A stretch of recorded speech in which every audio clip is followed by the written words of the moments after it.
Parati ka bang nare-reject? Normal lang yan. Why rejection is normal in business? Yan ang pag-uusapan natin ngayon. Pansinin mo to, kapag nasa negosyo ka, especially sa entrepreneurship at sa network marketing, hindi lahat ng tao maiintindihan ang vision mo. May tatawa, may magdududa, may mga mangiiwan, at may mga magre-reject sa'yo kahit sincere naman ang intention mo. Pero tandaan mo to, rejection does not mean failure agad. Rejection is part of the process. Hindi ibig sabihin na na-reject ka ay mali ka.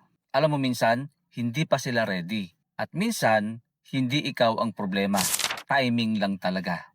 Ang totoo, mas maraming no ang nararanasan ng mga successful entrepreneurs kaysa yes.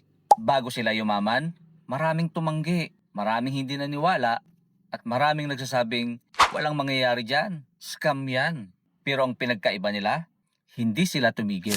Every rejection builds emotional strength, confidence, communication skills, at mental toughness.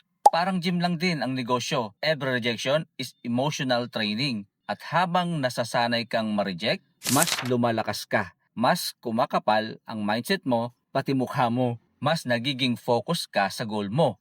Kaya kung may tumanggi sa'yo ngayon, huwag mo agad personalin. Because one day, tandaan mo to ha, one day, yung rejection na iniiyakan mo ngayon, yun din ang magiging dahilan kung bakit magiging mas matatag kang entrepreneur. Gets mo na?